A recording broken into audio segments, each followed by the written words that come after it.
बिस्मिल्लाहिर्रहमानिर्रहीम। अस्सलाम वालेकुम everyone, welcome to N A tech solutions.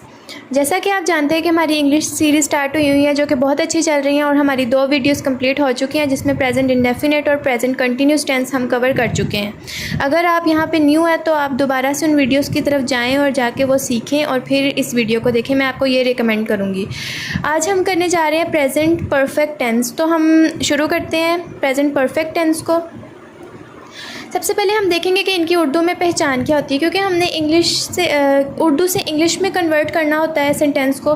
तो हमें सबसे पहले ये देखना होता है कि उर्दू का कौन सा ऐसा जुमला है, कौन सा सेंटेंस है, उससे कैसे पहचान की जाए कि हमें पता चले कि ये प्रेजेंट परफेक्ट टेंस का है और इसको हमने प्रेजेंट परफेक्ट टेंस के फॉर्मूला के अकॉर्डिंग कन्वर्ट करना है इंग्लिश में। तो सबसे पहले हम देखेंगे उर्दू में इसकी पहचान, जो उर्दू जुमले के आखिर में चुका है, चुकी है और चुके हैं वगैरह आता है। फॉर एग्ज़ाम्पल, वो खाना खा चुका है, वो पढ़ चुका है, और मतलब वो कोई भी काम जो है ना वो कर चुका है। चुका यानी वो काम हो चुका है, ठीक है, हो गया है।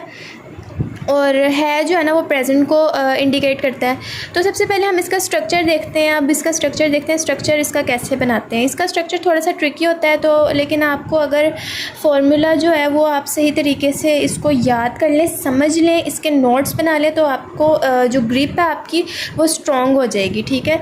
अफर्मेटिव सेंटेंस वो होते हैं जो सिंपल सेंटेंस होते हैं, जिसमें कोई भी मतलब नेगेटिव या इंटेरोगेटिव नहीं होता, वो बिल्कुल सिंपल सेंटेंस है, ठीक है, जैसे हम सिंपली तौर पे बोलते हैं। इसका जो फॉर्मूला उसको स्प्लिट कैसे करेंगे हम देखते हैं। मैंने आपको बताया हुआ है सब्जेक्ट, वर्ब और ऑब्जेक्ट के बारे में डिटेल से फर्स्ट वीडियो में, वो प्रेजेंट इंडेफिनिट टेंस वाली वीडियो में बता चुकी हूँ मैं। और अगर आपको सब्जेक्ट, वर्ब और ऑब्जेक्ट का नहीं पता तो आप वो वीडियो जाके देखें, क्योंकि आपको टेंसेस तब तक आ ही नहीं सकते जब तक आपकी जो ग्रिप है ना वो इन ऐसी चीज़ों पे स्ट्रॉन्ग नहीं होगी। तो हम देखेंगे अफर्मेटिव सेंटेंस का फॉर्मूला क्या है। इसमें सबसे पहले हमारे पास आ जाता है सब्जेक्ट, उसके बाद आज हमने लगाना होता है हैज़ या हैव।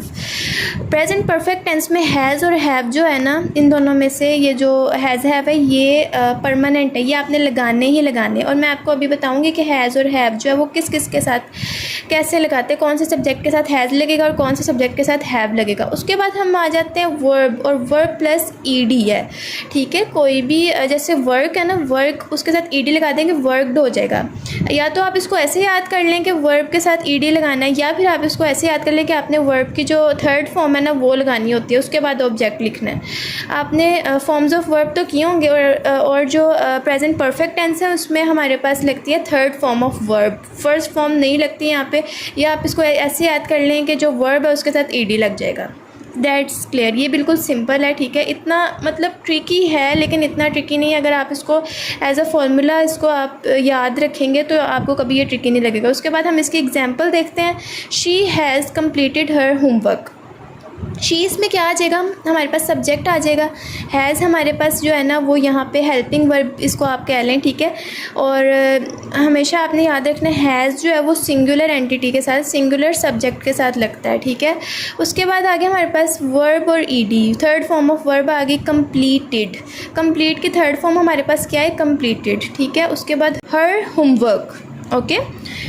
ऑब्जेक्ट हमारे पास क्या है, होमवर्क है। और ऑब्जेक्ट क्या होता है, ऑब्जेक्ट वो होता है जिस पर काम हो रहा होता है। सब्जेक्ट क्या होता है, जो काम कर रहा होता है। वर्ब क्या है, जो काम हो रहा होता है, मतलब जो काम जैसे हो रहा है, एक्शन से याद रखना है कि वर्ब है, ओके। इसका मैं आपको फर्स्ट वीडियो में बता चुकी हूँ, मैं आपको पहले भी कह चुकी हूँ, उस वीडियो को देखिए और फिर दूसरी जो वीडियोज़ हैं उनको देखें। उसके बाद हम आ जाते हैं नेगेटिव सेंटेंस पे। अफर्मेटिव हमारा कंप्लीट हो चुका है। उसके बाद हमारे पास नेगेटिव है, हमारे जो फॉर्मूला वो क्या है, सब्जेक्ट प्लस हैज़ और हैव नॉट, ठीक है। हैज़ और हैव नॉट प्लस वर्ब की थर्ड फॉर्म, ठीक है, प्लस ऑब्जेक्ट आ जाएगा। इसके बाद इसकी एग्जांपल देखते हैं। ही आ गया हमारे पास, सब्जेक्ट आ गया और हैज़ नॉट आ गया, क्योंकि यहाँ पे ही सिंगुलर एंटिटी है तो यहाँ पे इसी वजह से हमने हैज़ नॉट लगाया है। हैव जो है ना वो लगेगा आई वो यू दे के साथ, और हैज़ लगेगा ही शी इट के साथ। इस बात को आपने याद रखना है। उसके बाद फिनिश ख़त्म करने की क्या था हमारे पास, इसने किताब नहीं मुकम्मल की है। तो नामुकम्मल चीज़ जो है ना उसको अनफिनिश कहते हैं वैसे, लेकिन यहाँ पे हम ग्रामर के तौर पे अगर देखें तो हैज़ नॉट आएगा। तो यहाँ पे जो ख़त्म करने की इंग्लिश होती है वो फिनिश होती है, ठीक है, मुकम्मल करने की, और ईडी लग जाएगा साथ, जैसे कि आप देख रहे हैं। और ये फिनिश की थर्ड फॉर्म है, फिनिश्ड हिज बुक। बुक हमारे पास ऑब्जेक्ट आ जाएगी। उम्मीद है आपको ये समझ आ गई होगी। अब हम आगे चलते हैं। इंटेरोगेटिव सेंटेंस आगे, ठीक है। इंटेरोगेटिव सेंटेंस हमारे पास, उसका फॉर्मूला कैसे स्प्लिट करेंगे, इसमें जो हैज़ और हैव है उसको हम, जो हमारा हेल्पिंग वर्ब है उसको सेंटेंस के स्टार्ट में ले आएंगे। उसके बाद हमारा सब्जेक्ट आ जाएगा, ठीक है। उसके बाद वर्ब की थर्ड फॉर्म आ जाएगी और उसके बाद ऑब्जेक्ट आएगा। तो इसकी एग्जांपल देखते हैं। क्या तुमने ये फ़िल्म देखी है? क्या तुमने ये फ़िल्म देखी है? तो इसमें आ जाएगा तुम है तो यू है, तो यहाँ पे हमारे पास आई वो यू दे के साथ हैव लगता है, तो हैव हमारे पास वो सेंटेंस के स्टार्ट में आ जाएगा। उसके बाद हमारे पास यू आ जाएगा। यू हमारा सब्जेक्ट है, ठीक है, जो काम कर रहा है। उसके बाद देखी की इंग्लिश क्या होगी? सी, ठीक है। और सी की जो थर्ड फॉर्म, इसके साथ ईडी नहीं लगता। आपको जो वर्ब के फॉर्म्स हैं ना वो याद रखने चाहिए। सी की जो थर्ड फॉर्म है वो सीन होती है, ठीक है। Seen this movie, movie object होगा हमारे पास। और ये क्या हमारा बन गया sentence, have you seen this movie? क्या तुमने ये फ़िल्म देखी है? अब हम आगे चलते हैं। आगे हम आइडेंटिफिकेशन देखते हैं, इसकी थोड़ा समझते हैं इसको डिटेल में ना। सबसे पहले हम देखते हैं पॉजिटिव सेंटेंसेस जो है ना उसको हम कैसे आइडेंटिफाई करें, ठीक है। Look for has have followed by verb plus ED और थर्ड फॉर्म ऑफ वर्ब। यहाँ पे भी कहा है कि या तो आप फर्स्ट फॉर्म ऑफ वर्ब जो है ना उनके साथ ईडी लगा दें जिनके साथ लग सकता है, और या फिर आप जो थर्ड फॉर्म ऑफ वर्ब है ना वो लगा दें at the end of the sentence, ठीक है। फॉर एग्ज़ाम्पल, इसने खाना पका लिया है। She verb, has helping verb has इसी वजह से लगा क्योंकि शी था। ही शी जो सिंगुलर एंटिटीज़ हैं उनके साथ हमारे पास क्या लगता है? हैज़। कुक की थर्ड फॉर्म खाना पकाने की जो इंग्लिश है वो कुक होगी, और जो कुक की थर्ड फॉर्म है वो कुकड होगी। उसके बाद ऑब्जेक्ट आ जाएगा हमारे पास dinner. She has cooked dinner. बहुत सिंपल है ये, ठीक है। उम्मीद है आपको समझ आ गई होगी। अब हम आगे चलते हैं नेगेटिव सेंटेंस की तरफ। इसमें हमारे पास क्या हैज़ और हैव नॉट लगता है, ठीक है। और ये लगता है वर्ब से पहले, वर्ब की थर्ड फॉर्म से पहले। उसके बाद हम इसकी एग्जांपल देखते हैं। उन्होंने म्यूज़ियम नहीं देखा है, ठीक है। उन्होंने यानी ये ज़्यादा सब्जेक्ट्स की बात हो रही है, तो दे आगे हमारे पास क्या लगेगा? हैज़ और हैव नॉट। हैज़ यहाँ पे नहीं लगेगा क्योंकि मैंने आपको बताया था आई वो यू दे के साथ हैव लगेगा, ठीक है। तो दे हैव नॉट इसी वजह से क्योंकि ये नेगेटिव सेंटेंस है। और उसके बाद क्योंकि किसी चीज़ को मतलब देखना,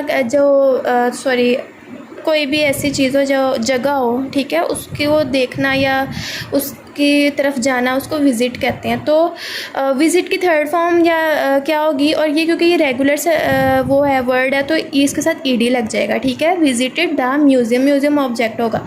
they have not visited the museum. उसके बाद हम इंटेरोगेटिव सेंटेंसेस की तरफ आते हैं। उसमें हमारे पास क्या है? उसमें हैज़ और हैव जो है ना वो सेंटेंस की बिगनिंग में लग जाता है, ठीक है। और उसके बाद फॉलोड बाय सब्जेक्ट, जो सब्जेक्ट है ना उससे पहले आएगा हैज़ और हैव, हैज़ या हैव जो भी है।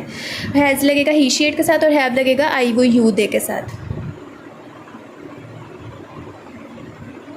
उसके बाद हमारे पास आ जाएगा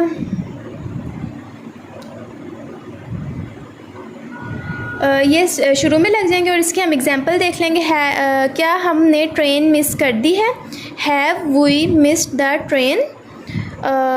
हैव क्योंकि शुरू में लग जाएगा, ठीक है। हैव इसी वजह से है क्योंकि वही था, और जो वी है ना वो ज़्यादा को इंडिकेट करता है, ज़्यादा सब्जेक्ट्स को। तो हैव वी मिस के क्या होगा?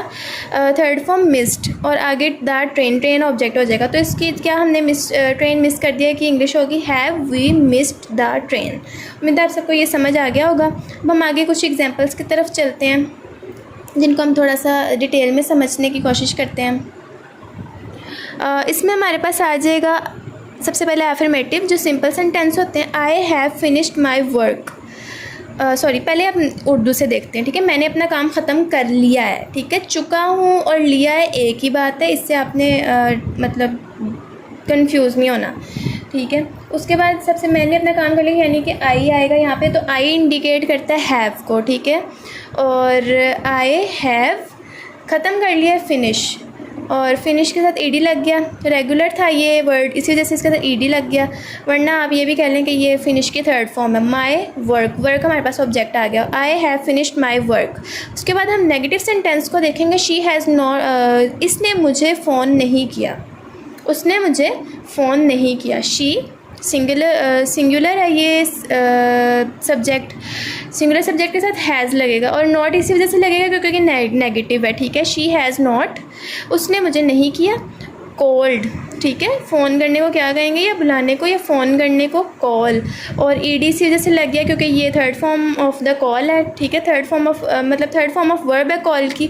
उसके बाद मी, मी जो था ना वो यहाँ पे ऑब्जेक्ट के तौर पे ही आप इस्तेमाल कर लें, ठीक है। She has not called me. उसके बाद इंटेरोगेटिव आ गया, क्या इसने हस्पानवी ज़ुबान सीख ली है। अब इसको हम देखते हैं। एक तो ये सिंगुलर एंटिटी है, ठीक है, तो ही आएगा, मतलब इसके साथ हैज़ लगेगा। और इंटेरोगेटिव है तो ही से पहले या मतलब सब्जेक्ट से पहले हैज़ या हैव लगता है, तो इधर हैज़, ही। और सीखने की इंग्लिश होगी लर्न, और ईडी साथ लग जाएगा तो ये third form of the verb बन जाएगी लर्नड। और हस्पानवी को इंग्लिश में स्पेनिश कहते हैं। Has he learned Spanish. उम्मीद करती हूँ आप सबको बहुत अच्छे से समझ आ गई होगी। अगर आपको थोड़ी कोई भी मुश्किल पेश आ रही है तो आप इस वीडियो को दोबारा देखें और हमारे चैनल को लाइक, सब्सक्राइब और शेयर ज़रूर कीजिएगा और अपने नोट्स बनाते रहिएगा। Thank you so much. Allah हाफिज़।